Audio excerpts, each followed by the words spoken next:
तो हाँ जी, आपका नाम तरुण है। आपकी कुंडली बनी है, वृश्चिक लग्न की कुंडली है और राशि आपकी है तुला।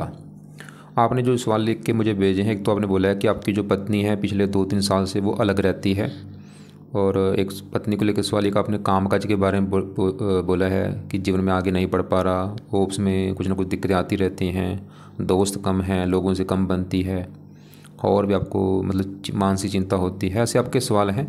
तो इसके अलावा और भी आपको मैं पूरा विस्तार में समझाऊंगा कुंडली कैसी है, कौन से ग्रह अच्छे बुरे हैं।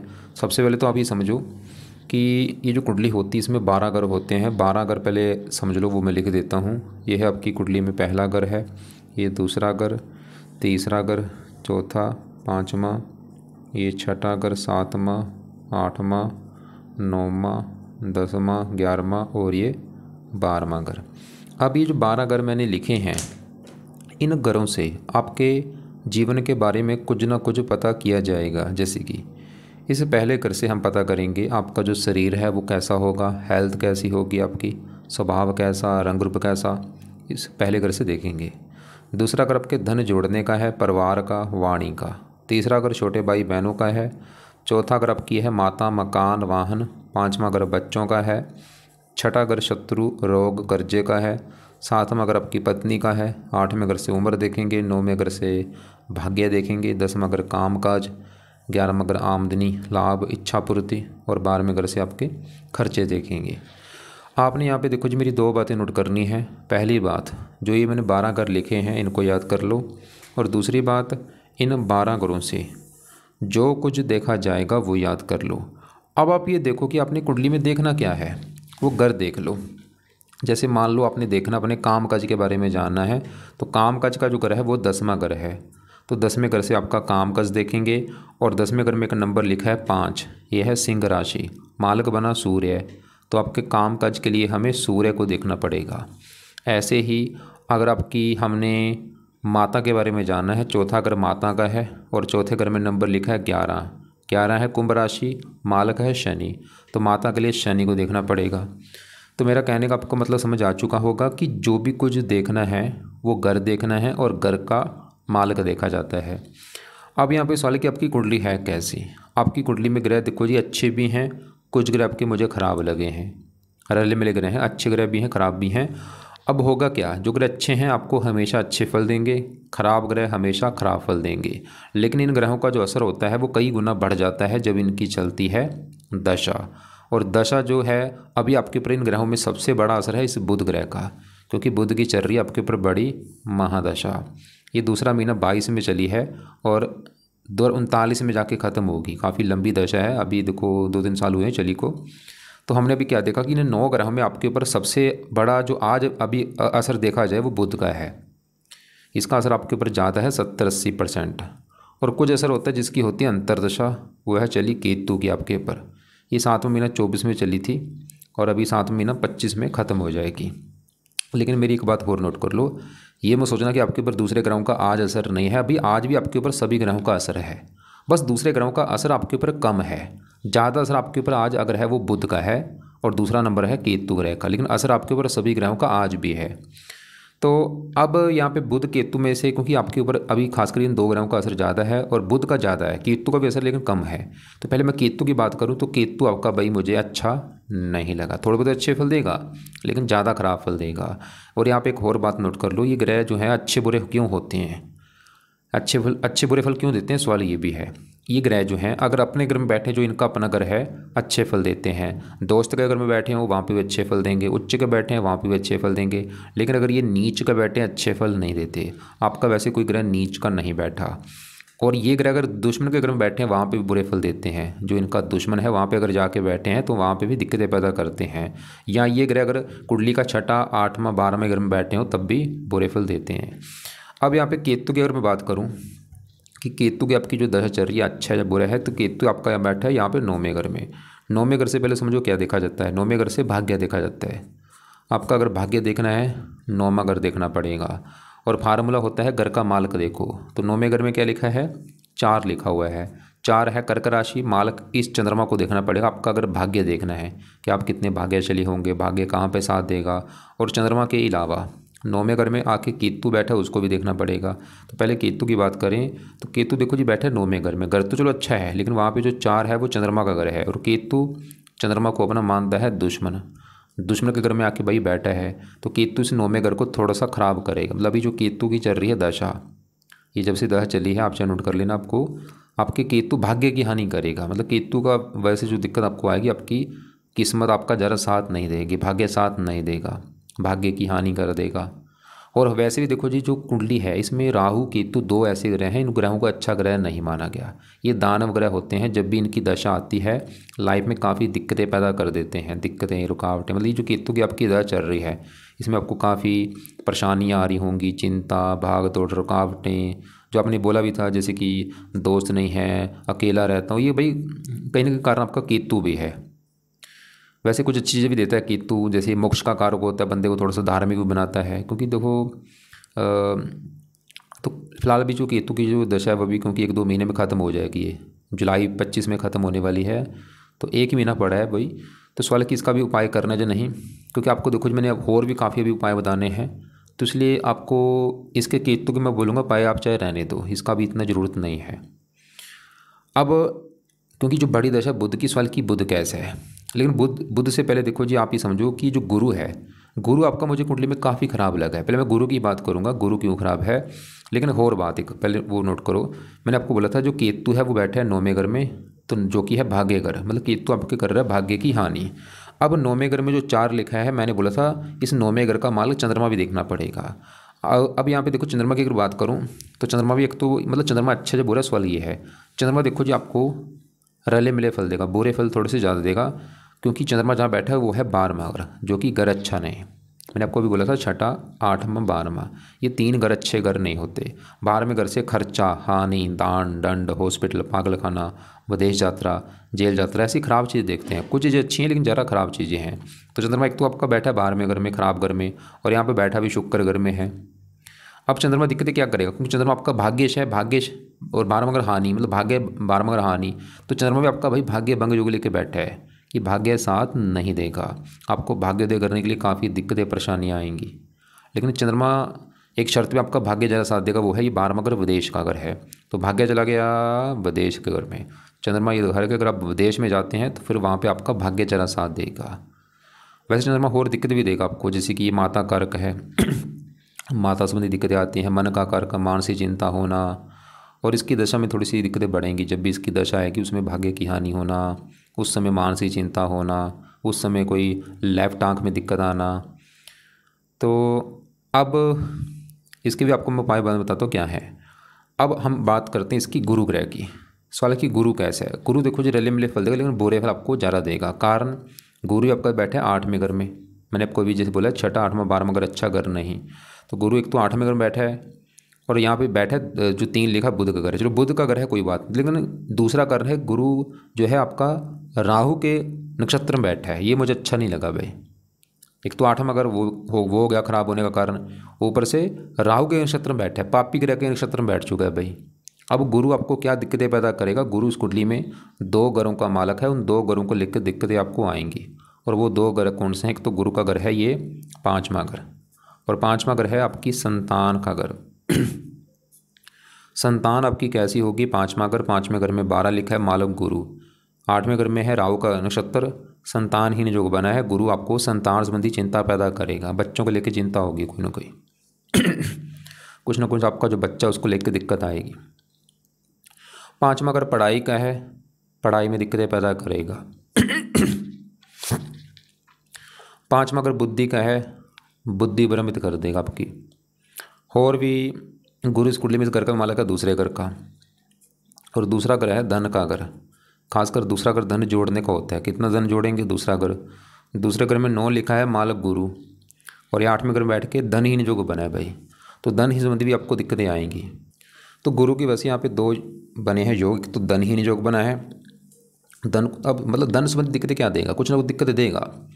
जहाँ तो लाइफ में धन कम आएगा, या धन आपका खर्च होता रहेगा, या धन की हानि होना, या धन फंस जाना, धन को लेकर चिंता होना।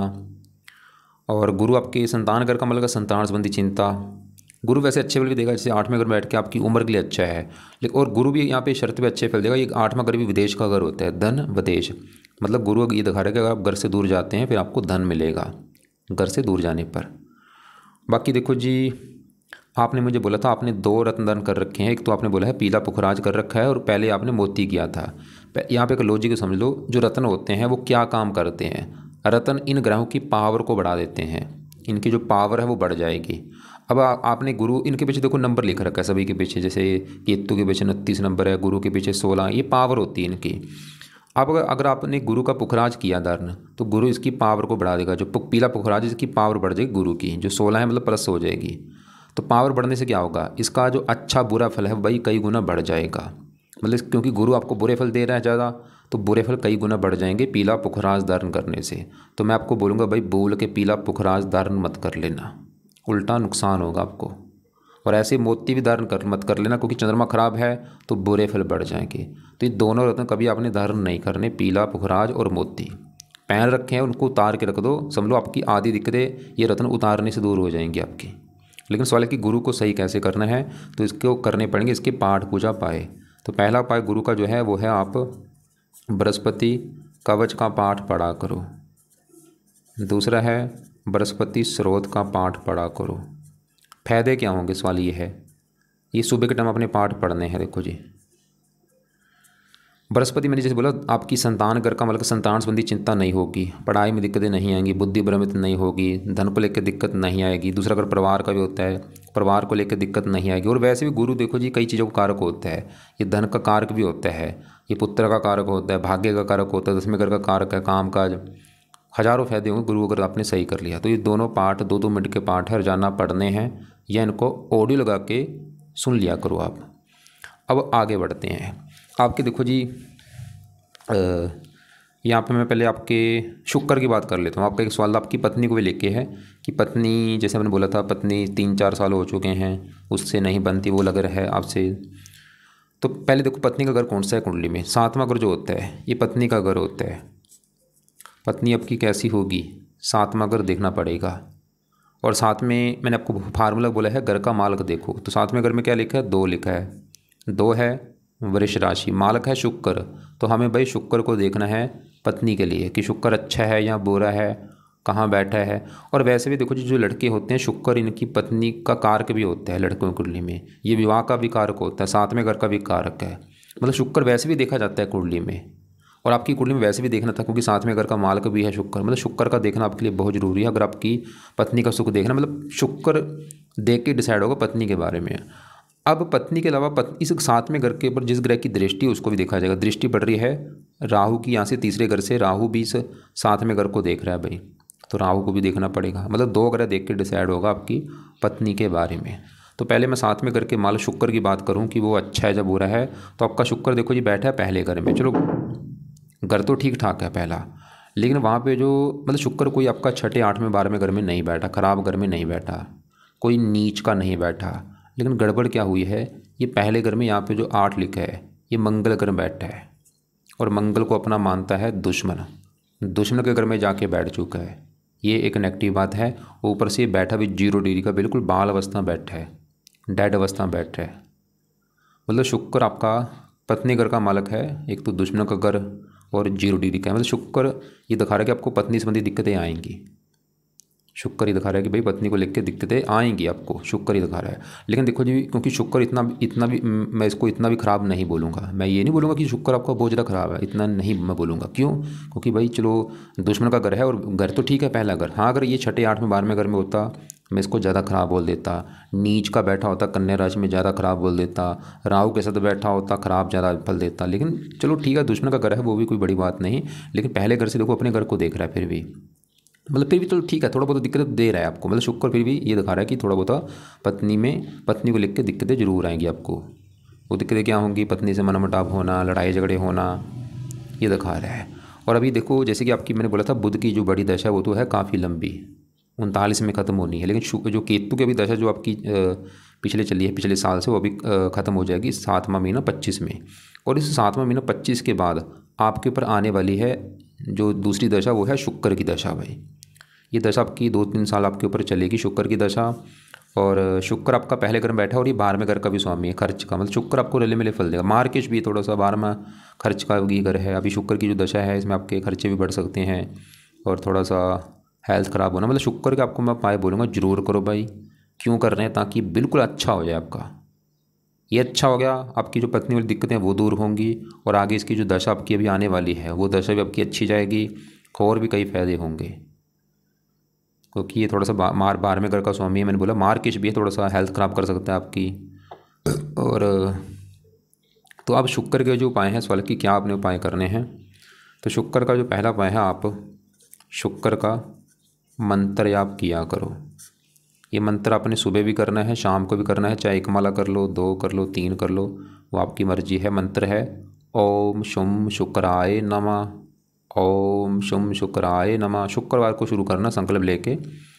आप संकल्प ये लेना कि ये शुक्र देवता जी, आप मेरी पत्नी के घर के मालक हैं, जो मेरी पत्नी वाली दिक्कतें हैं वो दूर हो जाएं, मुझे पत्नी का सुख अच्छा मिले और आपकी जो दशा भी अभी आने वाली है वो मेरी अच्छी जाए। तो ये रोजाना मंत्र जप करो सुबह शाम, जब तक आपकी दशा चलेगी वो मंत्र ये करते रहना। दूसरा उपाय है शुक्र कवच का पाठ पढ़ो। कवच इसलिए मैंने बोला ताकि आपकी हेल्थ अच्छी रहे, आपको कोई हेल्थ को लेकर दिक्कतें ना आए अभी शुक्र की दशा में। तो शुक्र कवच का पाठ पढ़ना है या सुनना है सुबह शाम। तीसरा है शुक्र स्रोत का पाठ आपने पढ़ना है। तो 3 उपाय हैं, वैसे तो अभी इसके और भी काफ़ी उपाय हैं, मैं ज़्यादा चलो उपाय नहीं बोलूँगा क्योंकि फिर उपाय ज़्यादा हो जाएंगे। फिलहाल ये 3 उपाय जरूर करना, मंत्र 1-2 माला सुबह शाम, दोनों पाठ सुबह शाम पढ़ने हैं या सुनने हैं। और अब आगे बढ़ते हैं। मैंने आपको बोला था पत्नी के लिए हमें कम से कम 2 ग्रह देखने पड़ेंगे। आपकी पत्नी का अगर सुख देखना है, पत्नी का जो घर 7वां ग्रह है उस घर का माल शुक्र देखा, वो बैठा है दुश्मन के घर में, ऊपर से 0 डिग्री का बैठा है। अब 7वें घर की जो पत्नी का घर है, इस घर के ऊपर पड़ रही है राहु की दृष्टि। सवाल कि आपका राहु कैसा है? राहु आपको रले मिले फल देगा। राहु जहाँ बैठा है तीसरे घर में, तीसरे घर में राहु को अच्छा माना गया और वहाँ पे जो 10 लिखा है शनि का घर है, राहु शनि घर में बैठा है, शनि को अपना दोस्त मानता है, ये एक अच्छी बात है। तीसरा घर जो होता है पराक्रम का होता है, मेहनत साहस, मतलब जो राहु है आपको काफ़ी मेहनती बनाएगा, पराक्रमी बनाएगा, उद्यमी बनाएगा, साहसी बनाएगा। राहु की 3 दृष्टियाँ हैं। राहु की 5वीं दृष्टि पड़ेगी पत्नी घर के ऊपर। राहु क्या है, इसकी दृष्टि क्रूर है, मतलब जहाँ देखता है उस घर को खराब कर देता है। तो पत्नी घर को देख रहा है राहु, ये दिखा रहा है कि आपको पत्नी संबंधी दिक्कतें आएंगी, पत्नी से लड़ाई झगड़े होना, मनमुटाव होना, और साथ में यहाँ पे भाग्य घर की भी हानि कर देगा। मतलब राहु भी आपकी पत्नी संबंधी जो दिक्कतें आ रही हैं, मैंने आपको भी बोला था पत्नी के लिए हमें 2 ग्रह देखने पड़ेंगे, शुक्र और राहु। तो शुक्र राहु दोनों ही दिखा रहे हैं कि आपकी पत्नी संबंधी दिक्कतें आएंगी। शुक्र भी कारण एक बना है और राहु भी कारण बन चुका है भाई। एक नमाज कुंडली भी होती है विवाह के लिए। देखो नमाज कुंडली भी दिखी जाती है। अब यहाँ पे देखो आपकी जो नमाज कुंडली है, ये 7वां घर पत्नी का घर, वहाँ पे 1 लिखा मालक मंगल, वो यहाँ पे 8वें घर में आया है। नमाज कुंडली में भी आपकी विवाह में दिक्कतें आने के कारण दिख रहे हैं। नमाज कुंडली में विवाह में दिक्कतें आने का कारण मंगल बना है, 7वें घर का मालक है और 8वें घर में बैठा है। लेकिन यहाँ पे देखो जी पति पत्नी दोनों कुंडली देखनी होती है विवाह के लिए कि आपकी पत्नी कुंडली कैसी, उसका 7वां घर कैसा है। अब यहाँ पे राहु के लिए आपको मैं शुक्र के लिए हो गए उपाय। राहु के लिए आप राहु का एक ही उपाय करो फिलहाल, वो है राहु का दान किया करो। क्यों बोल रहा ताकि जो आपका, क्योंकि सवाल पत्नी को लेकर आपने मुझे बोला था ताकि ये दिक्कतें आपकी कम हो, तो 1-2 साल तक ये दान जरूर करो राहु का। क्या दान है आपको मैं वीडियो भेज दूँगा। तो आपके देखो ये भी हमने ग्रह जो देखे हैं, गुरु देखा वो 8वें घर में है, चंद्रमा वो 12वें घर में है, केतु देखा, शुक्र देखा, और एक बात ये मैं सोच रहा कि शुक्र आपका बिल्कुल ख़राब है, कई चीज़ अच्छी भी देगा। लगन में बैठा है, आपको सुंदर बनाएगा, आकर्षक बनाएगा, और आपके शुक्र 12वें घर का स्वामी आपके खुद के ऐशो आराम के ऊपर भी आपका खर्चा कराएगा। तो देखो जी ये सभी जो 9 ग्रह होते हैं, ऐसा नहीं होता कि बिल्कुल बुरे हों, ये मिक्स फल देते हैं, कई बार अच्छे फल भी देते हैं, बुरे भी देते हैं। तो अब आपके बढ़ते हैं, आपके यहाँ पे हम 11वें ग्रह में बैठे बुध मंगल सूर्य, इन 3 ग्रहों की बात करेंगे। तीनों ग्रह कैसे हैं? तीनों ग्रह पहले बैठे कहाँ पे? ये बैठे हैं 11वें घर में। 11वां घर है लाभ का घर, इसे लाभ भाव कहते हैं। जीवन में जो हमें लाभ मिलते हैं इस घर से, आपकी इनकम देखेंगे, बड़े भाई बहन देखेंगे, इच्छा पूर्ति देखेंगे, काफ़ी चीज़ें इस घर से देखी जाती हैं। अब फार्मूला वही है, घर का मालक देखो। अब 11वें घर में क्या लिखा है? 6 है कन्या राशि, मालक कौन बना? बुध। अब बुध कहाँ बैठा है भाई? इसी घर में बैठा है। तो ये तो एक बहुत बड़ी अच्छी बात है कि बुध आपका जो है 11वें घर में, वो उसी का घर है, अपने घर में बैठा है, भद्र योग बना हुआ है। लेकिन यहाँ पे देखो जी एक बात और नोट कर लो, ये जो ग्रह होते हैं ये भी देखना पड़ता है कि ये कुंडली में योग कारक है या मार्केश है। योग कारक ग्रहों को अच्छा माना गया है, मार्केश ग्रह थोड़े से खराब फल देते हैं। जैसे आपका शुक्र इस कुंडली में मार्केश है। मार्केश का मतलब होता है जो इस कुंडली में एक लग्नेश होता है, लग्नेश के जो मित्र होंगे वो योग कारक होंगे, जो लग्नेश के दुश्मन होंगे वो मार्केश होंगे। शुक्र लग्नेश मंगल का शत्रु है, इसलिए मार्केश है। शुक्र है, गुरु है तो योग कारक था, लेकिन अब योग कारक वाला फल नहीं देगा क्योंकि 8वें घर में चला गया, खराब घर में। ऐसे चंद्रमा भी इस कुंडली में योग कारक था लेकिन 12वें घर में चला गया, लेकिन अच्छे फल ये देंगे जाके अगर घर से आप दूर जाते हैं, विदेश में जाते हैं। अब यहाँ पे जो बुध है, देखो जी बैठा तो अपने घर में है, लेकिन आप जैसे आपने बोला भी था, मतलब बुध सवाल कि आपका अच्छा या बुरा है। आपको बुध देखो जी रले मिले फल देगा, अच्छे फल भी जरूर देगा, बुरे फल भी देगा। अच्छे फल की अगर बात करूँ, बुध बैठा है 11वें घर में, वो उसी का घर है। 11वें घर का बुध करेगा अच्छा। 11वां घर है लाभ का घर, आपको लाभ देगा, इनकम का घर है, आमदनी देगा, धन देगा, इच्छाएं पूरी कर देगा। और बुध इस कुंडली में 2 घरों का मालक है। एक जहाँ ये बुध बैठे, एक तो वो भी उसका घर है, और ये बुध 8वें घर का भी मालक है। 8वें घर में जो 3 लिखा है मालक बुध। अब 8वें घर की जो चीज़ें हैं, 8वां घर जैसे उम्र का होता है, उम्र लाभ, बुध आपकी उम्र लाभ, मतलब उम्र भी लंबी कर देगा बुध आपकी भाई। लेकिन बुध जो बुरे फल देगा, इसकी 7वीं दृष्टि पड़ेगी इस 5वें घर के ऊपर, जहाँ पे ये जो 12 लिखा है नीच राशि है बुध की, मतलब बैठा है अपने घर में लेकिन ये नीच राशि को देख रहा है। तो बुध इस 5वें घर को खराब करेगा आपका, जो कि है संतान का घर। बुध की वजह से आपको संतान संबंधी चिंता होगी। 5वां घर पढ़ाई का है, पढ़ाई में दिक्कतें पैदा कर देगा। बुद्धि का घर है, बुद्धि भ्रमित कर देगा। बाकी थोड़ा सा क्योंकि 8वें घर का स्वामी मार्केश भी है, ये भी थोड़ा सा लाइफ में दिक्कतें देगा, परेशानियाँ चिंता देगा, लेकिन अच्छे फल भी देगा।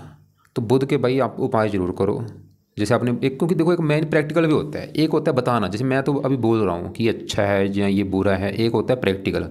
प्रैक्टिकल ये होता है कि ग्रह की जब दशा आती है उसको फेस करना, कि वो दशा हमारी जो जा रही है वो अच्छी जा रही है या बुरी। जैसे आपने बोला था कि आपकी जब से बुध की दशा चली है, आपने लिखा था कि फरवरी 22 के बाद आपको काफ़ी दिक्कतें परेशानी आ रही हैं। इसका मतलब बुध बुरे फल थोड़े से ज़्यादा दे रहा है, ये एक अनुमान है। तो क्योंकि आपने प्रैक्टिकल किया है तो ये सच भी है, मतलब बुरे फल दे रहा है तो ये बुरे फल दे रहा है। अब बुध के उपाय आप ज़्यादा करो ताकि जो दशा आपकी चली है ये बिल्कुल अच्छी जाए। तो बुध के जो आपने उपाय करने हैं, पहला उपाय है आप बुध कवच का पाठ पढ़ा करो, बेस्ट पाठ है। दूसरा है बुध स्रोत का पाठ पढ़ो, और ये पाठ आपने देखो जी पढ़ने हैं, सुबह भी पढ़ने हैं, शाम को भी पढ़ने हैं। तीसरा है बुध का आप मंत्र जाप किया करो, कम से कम 1-2 माला मंत्र कर लो। चौथा उपाय है बुध के देवता हैं गणेश जी, गणेश जी की पूजा उपासना कर लो आप। 5वां उपाय है बुध का आप व्रत रख लो। बुध देव जो है एक देवता है, इसका दिन होता है बुधवार, तो आप हर बुधवार को बुध देवता का व्रत रख लो, व्रत कथा कर लो और आरती किया करो। आरती आप चाहे रोजाना कर लो, आप चाहे यूट्यूब पर सर्च करना, वहाँ पे निकल आएगा बुध लिखना बुध देवता की आरती, तो वो निकल आएगा। तो आरती रोजाना कर लो, ये पाठ पढ़ने के बाद आरती किया करो बुध देवता की, चाहे पढ़ लो चाहे सुन लो। व्रत आपको मैंने बुधवार को बोला है, अगर आपको रखना आता है रख लो, नहीं आता कोई बात नहीं भाई। तो फिलहाल ये उपाय करो, वैसे और भी उपाय हैं लेकिन चलो ज़्यादा नहीं, ये फिलहाल ये उपाय करो। बुध के दोनों पाठ पढ़ने हैं या सुनने हैं, कब? सुबह शाम, क्योंकि बड़ा असर है। और पाठ पढ़ने से पहले या बाद में प्रार्थना जरूर करो कि बुध देवता जब कि मैंने पाठ पढ़े हैं या पढ़ने लगा हूँ, ताकि आपकी जो दशा चल रही है वो मेरी अच्छी जाए। और बुध का मंत्र जो कि है ओम बूम बुद्धे नमः वो किया करो, और इसके जो देवता गणेश जी का मंत्र ओम गण गणपति नमः वो कर लो। और बाकी व्रत रखना आता है तो रख लो, नहीं आता कोई बात नहीं, कर व्रत कथा सुन लो, आरती तो चाहे रोजाना किया करो, हरे कपड़े कम यूज़ किया करो। अब यहाँ पे देखो जी बुध, मैंने बोला था 11वां घर जो है इस घर का मालिक बुध, वो तो इसी घर में बैठा। अब इसी घर में सूर्य मंगल की भी बात करें तो सूर्य एक सवाल की वो कैसा है। सूर्य देखो जी आपका ये भी अच्छा है, बहुत ज़्यादा। क्यों अच्छा है? सूर्य जहाँ बैठा है 11वां घर भी अच्छा है, और वहाँ पे जो 6 है बुध का घर है, और सूर्य बुध को अपना दोस्त मानता है। और सूर्य इस कुंडली में है योग कारक, लग्नेश मंगल का है मित्र। अब सूर्य अच्छे फल क्या देगा? सूर्य एक तो जिस घर का मालक वो है ये 10वां घर, 10वें घर का मालक सूर्य है। 10वां घर, क्योंकि 10वें घर में देखो 5 लिखा है, मालक सूर्य है। 10वां घर आपके काम काज का घर है, पिता का घर है, सरकार मान प्रतिष्ठा 10वें घर से देखेंगे। 10वें घर का मालक सूर्य है। 10वां घर मतलब 10वां घर काम काज, काम काज 11वां घर लाभ, काम काज लाभ, आपको सूर्य काम काज से लाभ देगा, पिता से लाभ होगा, सरकार से लाभ होगा। यहाँ पर देखो जी एक बात और नोट कर लो, ये जो ग्रह होते हैं इनका आपके ऊपर आज भी असर है सभी ग्रहों का, लेकिन दशा में असर बढ़ जाता है। मतलब आज आपके ऊपर सूर्य की दशा होती तो ये समय आपका बहुत अच्छा होता है, इसमें आपको काम काज का सुख अच्छा मिलता, काम काज से बड़ा लाभ होता, पिता से लाभ होता। अब इसी घर में मंगल बैठा है। मंगल वैसे तो बुध के घर में बैठा है, बुध को मानता है दुश्मन, लेकिन मंगल क्या है? इस पूरी कुंडली का मालक है, लग्नेश है, योग कारक है और 11वां घर है। मतलब मंगल आपको फिर भी अच्छे फल ही देगा। पहले घर का मालक है, शरीर आपका उठ के चलेगा 11वें घर में, शरीर के लिए अच्छा है, शरीर अच्छा, स्वभाव रंग रूप अच्छा। अब आपकी बढ़ते हैं यहाँ पे शनि की बात करते हैं कि सवाल की अच्छा है बुरा है। शनि देखो जी रले मिले फल देगा। शनि बैठा कहाँ पे, पहले वो देखो दूसरा घर है धन का घर, दूसरा घर परिवार का भी होता है, वाणी। अब शनि दूसरे घर में जो 9 लिखा है गुरु घर में बैठा है, और शनि गुरु को अपना मानता है दुश्मन, दुश्मन के घर में बैठा है, मतलब शनि इस दूसरे घर को थोड़ा सा खराब करेगा। दूसरा घर धन का घर है तो शनि आपको धन को लेकर दिक्कतें पैदा करेगा। लेकिन ये देखो जी शनि क्या है, विलंब का कारक, मतलब जो आपके शुरुआती जीवन होगा उसमें धन को लेकर दिक्कतें जरूर आएंगी, लेकिन जैसे जैसे आपकी उम्र बढ़ेगी धन लाइफ में आना शुरू हो जाएगा आपकी में। और धन मतलब शनि थोड़ा सा यहाँ पे जुड़ने नहीं देता, धन खर्च होता रहता है किन्हीं न किन्हीं कारणों से। परिवार संबंधी दिक्कतें आती हैं, परिवार का घर है, वाणी का घर है। शनि क्रूर है, आपकी वाणी भी कठोर कर देगा, आपको क्रोधी बनाएगा, जिद्दी बनाएगा, गुस्से की वजह से भी दिक्कतें बढ़ती हैं। और शनि इस कुंडली में 2 घरों का मालिक, एक तो शनि का घर है ये तीसरा घर जहाँ ये राहु बैठा है, तीसरे घर में 10 लिखा है मालिक शनि, तीसरा घर मेहनत धन। शनि वैसे ये दिखा रहा है कि आप खुद की मेहनत के बल पर भी धन कमाएंगे। और शनि चौथे घर का मालिक है, चौथा घर है माता मकान वाहन, माता धन, माता से धन मिलेगा, मकान वाहन से मिलेगा। जहाँ आपके पास मकान वाहन के रूप में धन होगा, जैसे होता है कि कईयों के पास ज़मीन होती है उसके रूप में भी आपके पास धन हो सकता है, या मकान वाहन से आपको धन मिलेगा, शनि ये दिखा रहा है। बाकी शनि का आप एक उपाय कर लो ताकि ये इसका जो बुरा फल आपको ना मिले, वह है शनि चालीसा का पाठ पढ़ा करो रात के समय। फिलहाल तो ये आपने उपाय करने हैं। देखो जी मैं दोबारा रिपीट करूँ, एक तो आपके लिए सबसे ज़रूरी उपाय किसके हैं भाई, वो है बुध ग्रह के। क्यों जरूरी हैं, क्योंकि उसकी चल रही है महादशा, ताकि वो दशा आपकी अच्छी जानी चाहिए, बुरा फल आपको ना मिले। तो बुध के यहाँ पे जो मैंने 4-5 उपाय लिखे हैं, इसमें से जो आपको सही, वैसे तो देखो जी सभी उपाय कर लो, व्रत को चाहे छोड़ दो, दोनों पाठ पढ़ लो, मंत्र कर लो, गणेश जी का मंत्र कर लो, सुबह शाम ये उपाय जरूर करो बुध के, ये तो है जरूरी आपके लिए। तो बाकी केतु की जो दशा भी चली थी पिछले 1 साल होने वाला है, वो मैंने बोला थोड़ा सा दिक्कत आपको दे रहा है, वो भी चलो दशा खत्म हो जाएगी, उसके चाप रहने दो केतु के। और केतु के बाद शुक्र की उनकी दशा आने वाली है, 2-3 साल की दशा है, तो इसलिए शुक्र के भी आपके उपाय जरूरी हैं। और वैसे भी शुक्र आपका सही होना जरूरी था, क्योंकि ये पत्नी घर का मालक है। अगर आप आगे चाहते हैं कि आपको पत्नी का सुख अच्छा मिले, विवाह का सुख अच्छा मिले, और वैसे भी शुक्र की दशा अच्छी जाए, तो शुक्र के उपाय जरूर करो। क्या उपाय हैं, वो भी यहाँ पे जो 3 उपाय हैं वो आपने करने हैं। मंत्र कर लो 1-2 माला, शुक्र कवच, शुक्र स्रोत का पाठ पढ़ लो। कब पढ़ना है, शाम को जरूर पढ़ो, अगर सुबह भी टाइम लगे सुबह भी पढ़ लिया करो। बाकी आपका जो गुरु, क्योंकि वो 8वें घर में है, ऊपर से राहु का नक्षत्र, तो गुरु के भी आपको जो मैंने 2 पाठ बोले हैं सुबह के टाइम, ये पढ़ने हैं या सुनने हैं। तो केतु के पाए रहने दो, सूर्य के पाए रहने दो, मंगल के रहने दो। और चंद्रमा के लिए चंद्रमा क्योंकि यहाँ पे देखो जी फिर उपाय ज़्यादा हो जाएंगे। और बाकी शनि हाँ जरूर करो, शनि का उपाय जरूर कर लो, जो कि है शनि चालीसा का पाठ।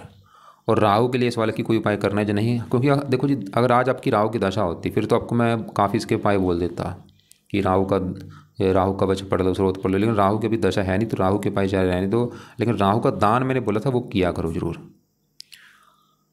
बाकी देखो जी आपने बोला था कि आप पुखराज पहने, मैं फिर बोलूँगा भाई उसको उतार के रख दो, ऐसे मत पहनो। और मोती कभी दार नहीं करना। और एक बार आपके मैं दोबारा सवाल देख लूँ, आपने मुझे एक तो लिखा था कि पत्नी को लेकर दिक्कतें आ रही, मैंने बोला पत्नी वाली दिक्कतें आने का कारण है 7वें घर का मालिक शुक्र, वो आपका मंगल घर में बैठा है, 0 डिग्री का है, और राहु 7वें घर को देख रहा है, पत्नी घर को। और आपकी निवास कुंडली में 7वें घर का मालिक मंगल बना था, वो 8वें घर में है, मतलब ये 2 दिन कारण बने हैं पत्नी वाली दिक्कतें आने के। इसके अलावा पत्नी की भी कुंडली देखनी पड़ती है, उसमें क्यों दिक्कतें आ रही हैं, दोनों कुंडलियाँ देखनी पड़ती हैं, गुण कितने आ रहे हैं। हो सकता है आपके गुण काफ़ी कम हो, नाड़ी दोष बना हो, वो कारण भी हो सकते हैं, कई कारण होते हैं। विवाह में अगर दिक्कतें आती हैं, कैरी भी मुश्किल से चल रहा, ऑफिस में जॉब करता हूँ, प्रमोशन नहीं हो रही। कुछ 10वें घर का मालिक सूर्य तो आपका बहुत अच्छा है, वो तो दिखा रहा है कि काम काज का सुख अच्छा है, लेकिन दशा भी देखनी जरूरी होती है। जैसे आज आपकी छोटी दशा जो केतु की है, ये थोड़ा सा दिक्कत आपको दे रहा होगा, भाग्य की हानि कर रहा होगा, भाग्य घर में बैठा है, मन बेचैन हो गया है, काफ़ी स्ट्रेस रहा है जीवन में, खासकर एनए के बाद।